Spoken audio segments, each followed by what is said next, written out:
Okay, we are recording. Whenever you're ready, Sam. All right, here we go. Welcome to the Adventures in CRE audio series. Join Michael Belasco and Spencer Burton as they pull back the curtain on everything commercial real estate and introduce you to some of the top minds in the industry. If you want to take your skills to the next level and be part of a growing community of CRE professionals across the world, this is for you. All right. Welcome back to the Adventures in CRE podcast. We're excited to have you here today. We've got a good one for you today. We're going to be talking about how to transition into CRE. And I know a lot of people transition into commercial real estate from all sorts of different professions. Today's guest, Caleb Staub, is going to be, I think, a pretty interesting discussion on how to do that, as well as maybe a little bit of insight into maybe why and some of those cool questions. So to get us started, I'm going to turn it over to Spencer Burton, and we will get going. Thanks, Sam. And Caleb, it's really nice to have you on. We asked Caleb to join us today. He's in a very unique position where he's still in his current profession. He's in the military and special forces. I think has roughly a year left to complete his service, and then we'll be transitioning into real estate. And during that time, and I'm stepping a little bit on your message, Caleb, but over the past few years, he's completed a master's in real estate at Georgetown University. He is a graduate of our Accelerator Real Estate Financial Modeling Training Program, but he's very much in this transition phase. And oftentimes we speak with individuals who have already gone through it. But it's I think equally valuable to speak with individuals who are in the midst of it. And part of it can be Michael, Sam, and I offering advice and thoughts on where you are, Caleb, currently. Learn from you and what you're discovering, some of the challenges that you're getting, so that ultimately those who are listening and are in this process of transitioning into real estate might get something of value out.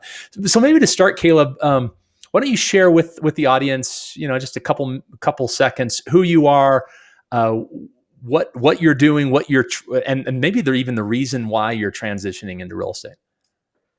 Sure, I can give it a little bit of background. Before I was in the military, I went to Milwaukee School of Engineering and actually got 2 degrees in architectural engineering and construction management. So I've always had I was always into the built environment, if you will, or learning about it, whether it's from the engineering perspective or the construction perspective. And I actually pursued a role in construction project management for about 2 or 3 years. And then right before I was about to graduate, I decided, I always had the feeling in the back of my head that I wanted to join the military, but with going to college, that just kind of delayed it. And then once I kind of got closer to that graduation point, made the decision to join the military. And that's where I've been for about 6 years. And it'll be about 8 years when I get out.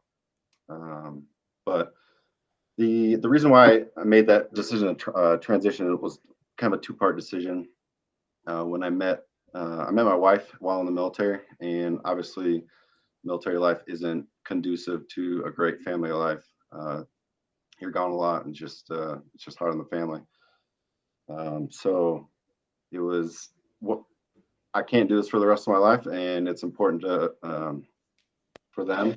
So it's like, what am I gonna do? So then I started kind of researching, what are my options like after I get out of the military? And I kind of read a couple books that I guess changed my perspective on how I view like earning money or a career. And like Rich Dad Poor Dad was the first one, and then Richest Man in Babylon. And that kind of changed my perspective on like investing your money and having your money work for you. So I didn't know much about the real estate business side or that aspect. So I made the decision to get my master's degree so I could learn as much as I could about that specifically, and then moved on to the accelerator course. You know what's funny about that? Oh, sorry. Go ahead, Sam. Not to interrupt you real quick. What's funny about that is those were the exact 2 books that I read, the first two books that I read at the very beginning of my career too. When my wife and I first got married, I married into a family, and at the reception, I was like, what do they call that? At the reception, my new cousin-in-law gave me this book, Rich Dad Poor Dad, and I never heard. I'm like, what is this? I got that book, and then I don't remember. I want to say actually, I don't remember where I heard about The Richest Man in Babylon. But what's really cool about that book is I try and read it like once a year, because first of all, did you read it or listen to it? I read it. If you ever want, it's fun. The guy who reads it, like the actual narrator, he's got a really interesting voice, just the way he reads it. And it's fun. My kids love to listen to that book.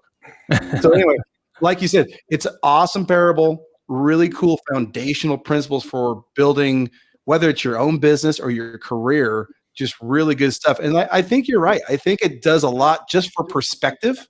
You know, maybe when you started your career is more focused on, hey, I'm going to do the military thing. But then just like you, it opened my mind up to possibilities.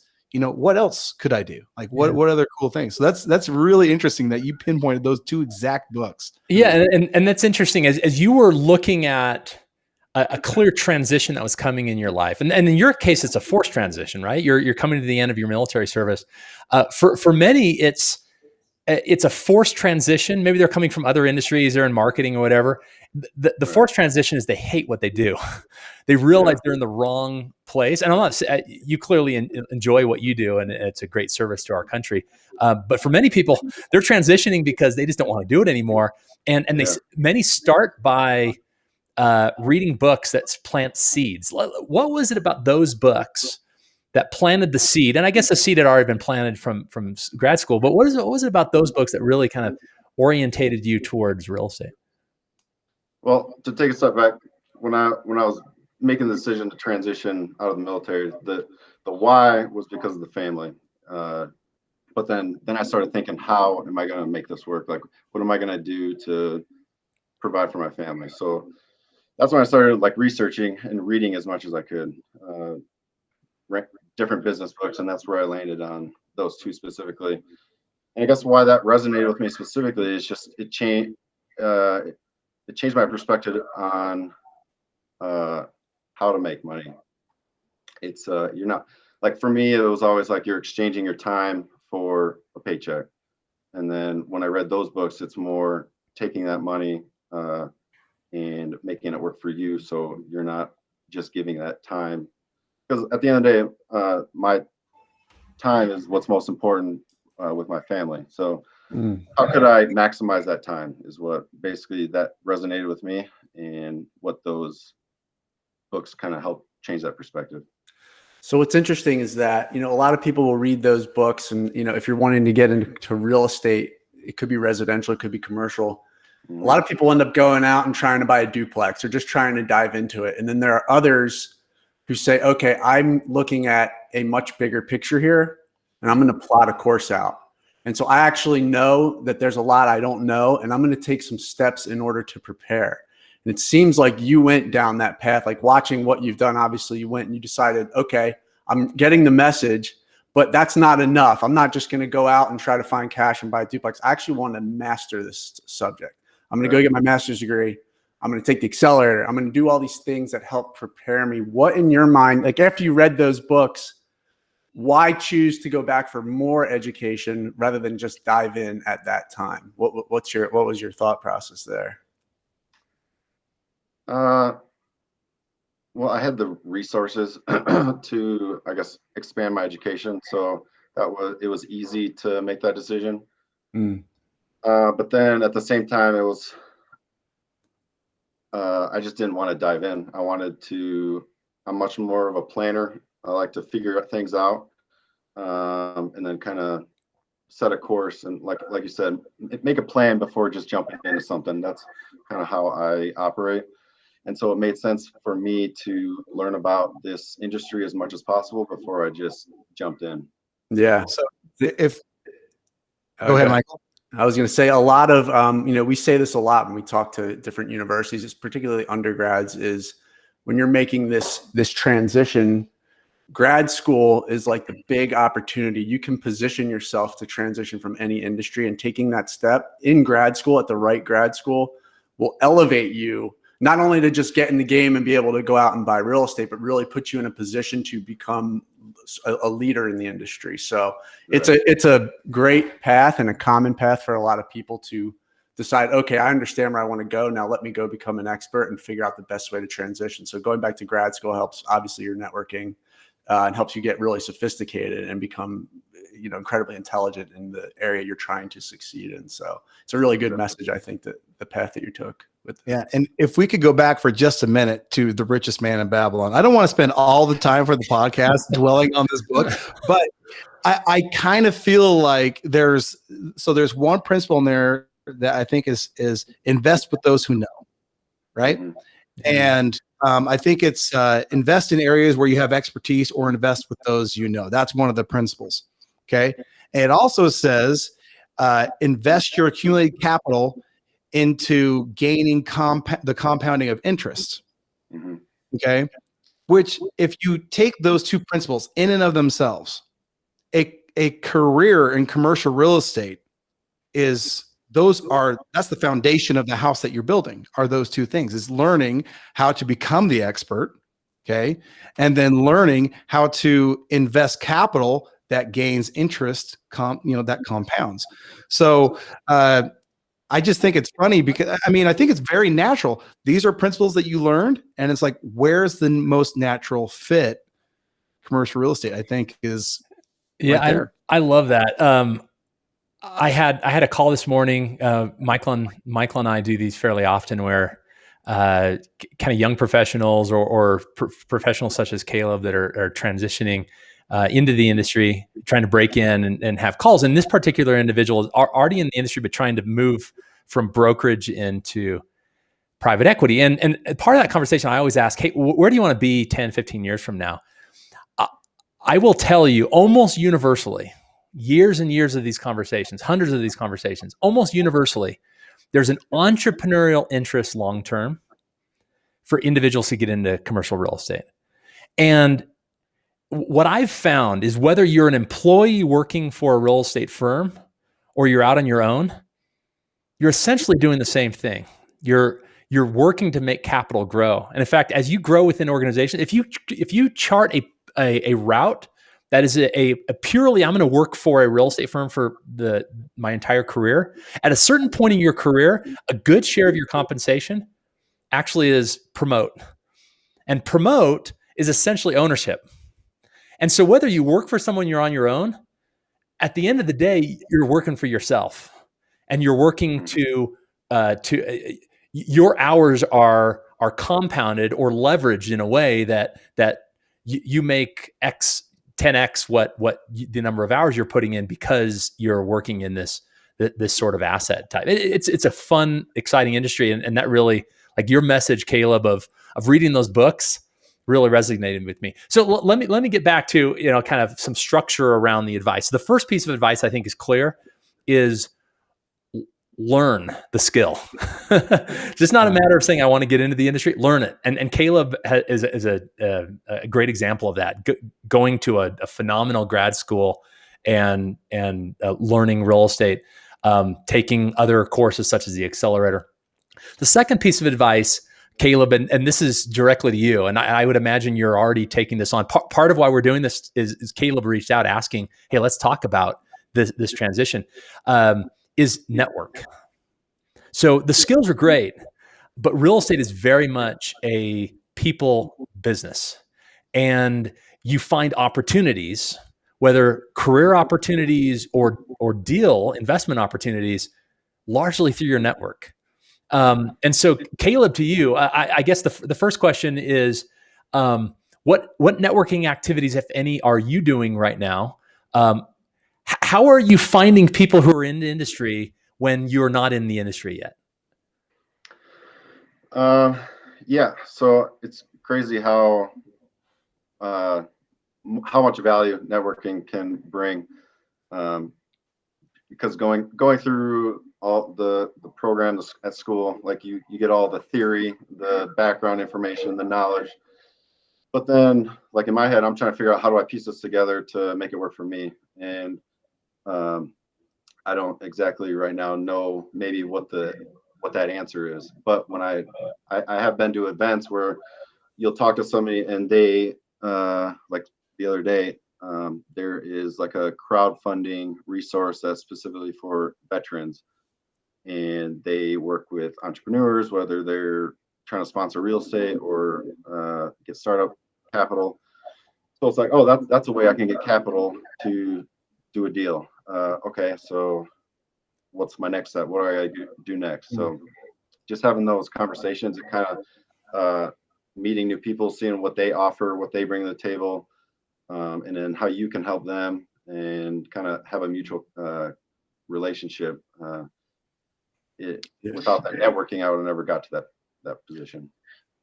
It's interesting because every person that gets into whatever niche it is, whatever industry it is, rather, commercial real estate, obviously included in that conversation, brings to the table specific background, set of skills, and things along those lines. And, I'd be curious as you look at, training in the military, including special forces, which you've been through a lot of training there. What are the skills that, I can think of a couple, but I'm wondering from your perspective, what are some of those skills that you feel you're going to say, hey, I'm going to take what I've learned through my career in the military and apply those to this industry in commercial real estate? Are there some that kind of leap to the forefront of your mind? Yeah, I'll say two specifically. And the first one would be working with different types of people, different personalities, different backgrounds, and then trying to solve a common problem. That's that can be translated anywhere. Like in the military, you're working with different organizations, different branches, whatever. And so you have a common goal, you're given a problem, and you got to work together. And that's important in any position or role, I would say. The second one, very often throughout my military career, you'd have like somebody superior, my manager, if you will, drop a problem on your plate and be like, here's your left and right, figure it out. And you've never seen this before. You don't know the ins and outs of it, but you just got to figure it out. Just learn, having that ability to just figure out problems without maybe knowing the right answer. I think that's a good skill as well. Just figuring a problem out. I think it's interesting, and I want to pose a question to Spencer and Michael collectively. Okay, because when I look at real estate, I think there's more than this, but let me just simplify things. There's deal making and then deal doing. Okay, and deal making is more of a high level relationships kind of thing. But when it comes to getting deals done, the nitty gritty, the processes, what are the things that actually make the biggest difference? And just to not make you guys talk over each other, let me start with Michael and then go to Spencer. Yeah, I think Caleb hit it on the head. When you basically get a game plan through every process, but there's always variables and there's always unpredictability. And you have a team of people that you're working with, and you always have to work to solve it. Things come up all the time. So you have to be well adapted to communication with all types of different people that are motivated differently than you are. They might not feel a sense of urgency. There's all different motivations and energies and styles of people. And no two deals are the same. You could close on 50 different deals, and you will always come up with a new and interesting problem to solve. So I think that really that skill is essential in terms of, and even when you're working on new partnership agreements, or you're going, and Spencer could speak to this more because this is his side of our day job, negotiating PSAs and all that stuff. All of that I think is well placed, or you have to be well suited in terms of what Caleb had said, being well adapted with a team and being able to work with various different people across the board. Yeah. So in our organization, Michael is the deal doer, Sam, that you described. I live in the deal making stage. Caleb's experience in industry, and I think for anyone out there that you're coming from an industry, there are skills that you have mastered that are compatible with real estate, and do a bit of introspection. Think through what those skills that you have mastered and how they relate. And whether you're going out and getting a job or you're going out and raising capital, understand those skills so that you can communicate that back. But on Michael's side, it's all about process. And the further, in fact, the CEO of the company that Michael and I are at, he has this saying where he says, real estate, it starts out as a 2-on-2 tennis match, and then it becomes doubles, and pretty soon at the end of the process, it's 50-on-50. Yeah, and then that's very much process. Now, in the deal making side, and as I think about Caleb and his military service, it's all about reputation and integrity. Warren Buffett has his famous quote: "It takes 20 years to build a reputation, 5 minutes to ruin it." Caleb has this advantage that people will naturally trust him because of the service that he's given to the country over the past 7 and 8 years, and especially in the roles that he's had. Right? I mean, in prestigious groups, that is a reputation that he can now take and leverage in his deal making. Now he can ruin it in 5 minutes by making a mistake. But nevertheless, on the process side or on the doing side, it's all about process. He's mastered that through his military service. Likewise, on the deal making side, it's all about reputation and integrity. And he can, at least early on, until he builds his own reputation, rely on the perception that people have about military members as being of the highest integrity. So here's one thing I'll say, just in maybe kind of parting comments, and then Caleb will give you the last word. It's interesting as I look from an outsider's perspective, looking in on companies, and we field questions and do podcasts with people. I see a lot of really interesting changes happening in commercial real estate.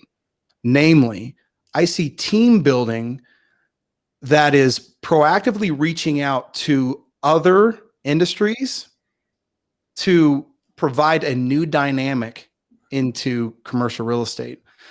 Spencer and Michael's company they're working with now, they bring in some of the most unique skill sets that I've ever heard of. Right. And I think this is, again, to Glenn's, to his credit, he understands the power of putting in these different profiles and dynamics and how much of a compounding effect that could be.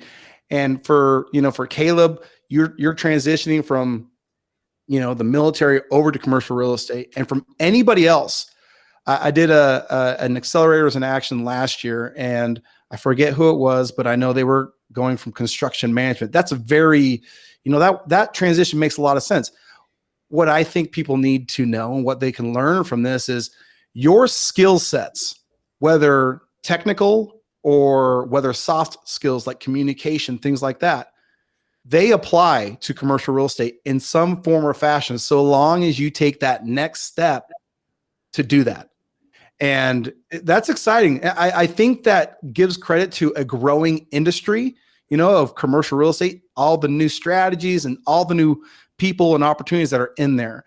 So it's exciting for us, for me specifically, to talk with people like you, Caleb, just because it's cool to see you find this niche and then say that's somewhere where I can bring my skill set and provide a new value. So like I said, kind of imparting, any final words, any comments from you, Caleb? Not really. Just want to take the opportunity to thank Spencer and Michael for doing the work that you did to create the accelerator. It was pretty much exactly what I was looking for and exactly what I needed for the information that I was trying to learn. The specific case studies is how to create these financial models is exactly what I was looking for, and I really appreciate it. Yeah, I'm gonna put you on the spot and press you a little bit more. Okay. Put yourself in the shoes of someone else who is in a similar position, maybe a year ago. parting advice for Caleb a year ago or two, thinking about this pivot, what advice would you give to that individual? I mean, if we're talking specifically to guys transition from military, Sure. I would say just start planning farther ahead, or just start your planning process early. Because I think a lot of guys who are in the military, they just don't want to, or they're lazy about planning what their career will look like after you get out of the military, just because we've had this steady job, so it's hard to think about what comes next. So I would just advise to think ahead, and that's kind of I guess hopefully I can be an example of is planning ahead of time can be a great benefit. Great. Awesome. Well, cool. Caleb, thanks for being here. We've had a lot of good conversations, a lot of fun. And to the listeners, thanks for coming, and we'll see you on the next episode. Thank you. Thanks for tuning into this episode of the Adventures in CRE audio series. For show notes and additional resources, head over to www.adventuresincre.com/audio series. Would you like to learn real estate financial modeling in a matter of weeks and do it with zero guesswork? If so, the ACRE Accelerator is for you. The Accelerator is a step-by-step, case-based program designed to teach you exactly what you need to know and in the order you need to know it, so you can gain both the knowledge and experience to take your career to the next level. To see if the Accelerator is right for you, go to www.adventuresincre.com/accelerator.